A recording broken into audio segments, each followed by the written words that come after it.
5 से 25 कौन था मुख्यमंत्री? किसकी सरकार है? केंद्र में 11 साल से किसकी सरकार है?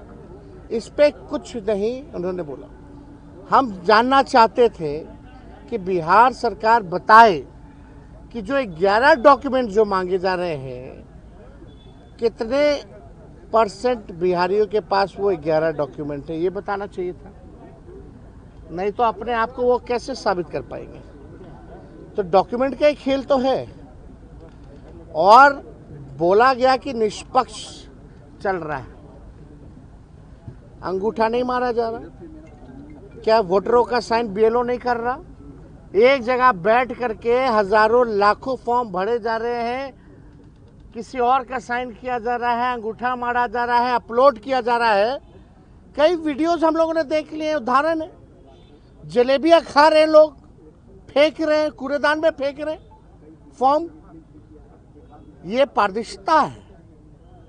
ये प्रोसेस को ठीक मान रही है सरकार, यानी फर्जीवाड़ा हो रहा है पूरी तरीके से, केवल संख्या को पूरी करने के लिए। यानी सरकार जो है फर्जीवाड़ा करवा रही है, इसलिए सरकार जो है इलेक्शन कमीशन का जो है पक्ष ले रही है। अब भाई सम्राट चौधरी जी ने तो बिहार का पलान ही रोक दिया और अपने ही सरकार पे सवाल खड़ा कर दिया, यानी नरेंद्र मोदी जी पर, भारत की सरकार पर सम्राट चौधरी जी ने सवाल खड़ा कर दिया। ये गवर्नमेंट ऑफ इंडिया का जवाब है राज्यसभा का, और ये 1/8/2024 का है। तो आप समझ सकते हैं, इसमें साफ तौर पे ये लिखा है कि लगभग 3 करोड़ लोग, ये लेबर मिनिस्ट्री का जवाब है, 3 करोड़ लोग जो है रजिस्टर्ड हैं, जो बाहर पलायन करते हैं। नॉन रजिस्टर्ड को छोड़ दीजिए, नॉन रजिस्टर्ड समझ जाइए कि जो लोग अपना कमाने जाते हैं बाहर, किसी के यहाँ ड्राइवर की नौकरी कर रहे हैं, कहीं गार्ड का नौकरी कर रहे हैं, कहीं किसी के घर में काम कर रहे हैं, जो बिहार से लोग पलायन करके गए हैं, तो इसकी संख्या 4.5 करोड़ है। और सम्राट चौधरी सदन में खड़ा होकर के बोलते हैं मात्र 2-4% ही लोग जो है बिहार के बाहर है। कितना झूठ बोलेंगे? मतलब कोई झूठ बोलने की सीमा अब इन लोगों की नहीं रहेगी। इसलिए हमने सम्राट चौधरी जी को ये भिजवाया, देख लीजिए, आप ही के सरकार का ये उत्तर है। और आप यहाँ कह रहे हो कि पलायन बल्कि बढ़ा है। ये कॉपी भी हम लोग लगवा देंगे, सारी चीज़ें आप लोगों को भी मिल जाएगा आप लोग के व्हाट्सएप पे। लेकिन ये अद्भुत है कि पूरी प्रक्रिया जो है, किस प्रकार से ईमानदार पत्रकार पर एफआईआर क्यों किया गया, अजीत अंजुम जी पे एफआईआर क्यों किया गया? क्योंकि ग्राउंड रियलिटी उन्होंने दिखाया, एविडेंस उनके पास है, सबूत उनके पास है, फिर भी सरकार के लोग जो है अंधे बने हुए, कुछ इनको नजर नहीं आ रहा। तो ग्राउंड रियलिटी क्या है आप समझ सकते हैं कि सरकार को पड़े ही नहीं है, मालूम ही नहीं कि ग्राउंड में क्या चल रहा है। या तो निश्चिंत है क्योंकि उन्हीं का इलेक्शन कमीशन काम कर रहा है, यही कारण है।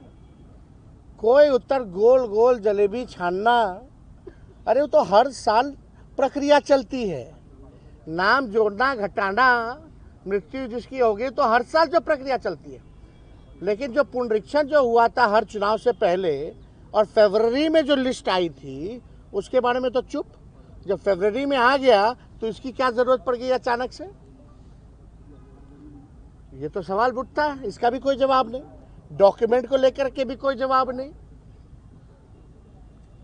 तो इन लोगों के पास कोई उत्तर नहीं था। जो इलेक्शन कमीशन प्रेस नोट भेज रहा था उसी बात को ये लोग दोहराने का काम कर रहे थे। विजय सिन्हा काफी नाराज दिख रहे हैं। नीतीश जी के मंत्रालय में कुछ ऐसे ऐसे मंत्री हैं जो बंदर की तरह कूदते रहते हैं ताकि हाईलाइट रहे, और उनका कोई काम तो है नहीं, केवल चेहरा चमकाना। ना 3 में ना 13 में बार बार कूद रहा आदमी। कोई मतलब है क्या? कोई बात है क्या उन लोगों के पास बोलने के लिए? तो कह रहे हैं कि हम मर्यादित रहते हैं। भाई पूरा प्रोसेस आप देखिएगा तो 9-10 महीने ही लगे। क्या डेटा एक दिन में रिलीज किया उन्होंने, या हम ही लोग ना भाई करवाएं? और वही बीजेपी का लोग बोलता था ना कि जब जाति आधारित गणना हो रही थी तो हमारे यहाँ आए नहीं लोग, हमारे यहाँ नहीं आए लोग। पूरी प्रक्रिया को ना आप केवल आप जो है जा करके उन्हें पूरा प्रोसेस होता है उसका। आप जाते हैं, डेटा लेते हैं, डेटा आप एक साथ उसको अपलोड करते हैं, देखते हैं, जोड़ घटा होता है, उसके बाद पूरा रिलीज किया जाता है ना, पूरे प्रोसेस। हम पूरे प्रोसेस के बारे में बात कर रहे हैं, वो पार्ट के बारे में बात कर रहे हैं। तो चालाकी तो वहाँ है, एक पार्ट के बारे में वो बता रहे, लेकिन पूरा प्रोसेस का समय नहीं बता रहे। वो डोर टू डोर की बात कर रहे हैं, लेकिन डोर टू डोर के बाद खत्म थोड़ी हो जाता है। वो तो फिर जमा होता है, सबको क्लब किया जाता है, क्लब करने के बाद डेटा बनाया जाता है। तो पूरा प्रोसेस के बारे में नहीं बात कर रहे, वो केवल पार्ट के बारे में बात कर रहे थे। तो ये तो बेवकूफ, ये तो केवल बेवकूफ बनाने की बातें उन्होंने कही है और कुछ नहीं कहा। चुनाव का बहिष्कार को लेकर जो चर्चा है भाई जब एक बात स्पष्ट है, सब कुछ तय हो ही गया है कि भाई बेईमानी करना ही है, खुलेआम बेईमानी करना है, वोटर लिस्ट से लाखों का नाम काट देना है। और यही लाखों वोटर जो थे मोदी जी को वोट दिया, कई सरकारें चुनी, तब ठीक था। अब ये अचानक से गड़बड़ कहां से हो गया, यही तो सवाल पूछा जा रहा है।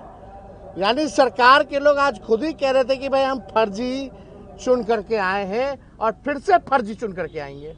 तो जब बेईमानी करना है तो हम लोग इस पे विचार कर सकते हैं बॉयकॉट करने का। दूसरे पार्टियों से भी आप बात कीजिएगा, दूसरे नेताओं से? हम सब दल के लोगों से बात करेंगे। महागठबंधन चुनाव का क्या मतलब रहेगा जब लोकतंत्र में जनता ही वोट नहीं देगी? चंडीगढ़ जैसा तुम लोग काम करोगे तो क्या मतलब रह जाएगा? तो हम लोग इस पे गंभीर होकर के चुनाव बहिष्कार पर चर्चा हम लोग कर सकते हैं। ये विकल्प हमारे पास खुला है। सुप्रीम कोर्ट में सुनवाई है तो होगा, तो उसमें भी हम लोग पक्ष रखेंगे। सुप्रीम कोर्ट ने फटकार लगाया, इसके बारे में तो नहीं कहा। सुप्रीम कोर्ट ने आधार का सलाह दिया, इसके बारे में सरकार में विजय चौधरी वगैरह क्यों नहीं बोले कुछ? क्योंकि छुपाना है, बचाना है चुनाव आयोग को। मिले हुए लोग हैं ये लोग। Thank you. और अभी असली खेला तो 1 अगस्त के बाद ये लोग करेंगे। क्या बोलते हो, ARO जो ERO जो होते हैं, ERO जो है, असली खेला तो 1 अगस्त के बाद होना है। अभी तो बिना डॉक्यूमेंट के लोग अपने साइन करके अपने भर के अपलोड कर लिया, ठप्पी मार के।